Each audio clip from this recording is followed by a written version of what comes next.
అత్తయ్య, ఈ రోజు సెలవు ఉందని చెప్పి మీ అబ్బాయి బయటికి వెళ్దామన్నాడు అత్తయ్య. పనంతా చేసేసాను అత్తయ్య. అవునులే అమ్మ, మీరెక్కడికైనా వెళ్తారు, పనిదే ఉంది, నేను చేసుకుంటాలే. అయినా వాడే అన్నాడే నువ్వే ఎగేసావు ఊరి మీద తిరగడానికి. అయ్యో లేదత్తయ్య, మీ అబ్బాయే అన్నారు. ఒసే రాధిక, ఎక్కడ తెచ్చావే? అమ్మాయి వచ్చింది, నీళ్ళు తీసుకురా. ఆ అత్తయ్య, తీసుకొస్తున్నా.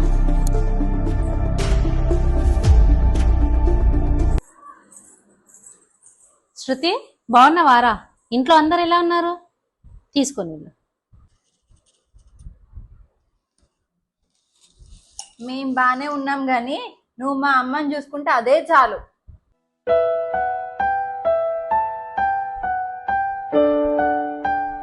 అదంతా సర్లే గాని అల్లుడు నువ్వు బాగానే చూసుకుంటున్నాడా?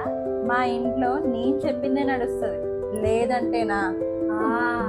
అట్లనే చేయను మరి, లేదంటే మీ అంతకు కొమ్ములు వస్తాయి. అత్తయ్య, మరి మేము వెళ్ళి రావాలా? ఏడికే పోయేది?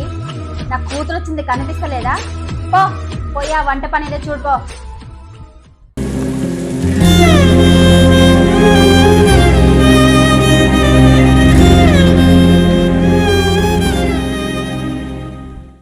అమ్మ, ఏడికేడుకో పైన కట్టింది, అయినా నువ్వు ఇచ్చిన అలసి వల్ల ఇట్లా తయారైంది.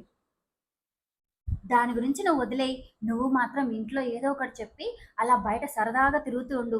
ఇంట్లోనే ఉంటే ఆ ఇంట్లో పనులన్నీ నీకే చెప్తాను, అర్థమవుతుందా? నాకు పని చెప్పడమా? అయినా నాకు ఎక్కువ తక్కువ పని చెప్పి అది చేయి ఇది చేయి అంటే అందరిపైన గృహహింస చట్టం కింద కేసు పెట్టి బొక్కలో పడేస్తా. అయినా నీ కూతురునమ్మా. అబ్బో, నా కూతురు ఎంత ఎదిగిపోయిందో! అబ్బా, నా బిడ్డకు అన్ని నా పోలికలే.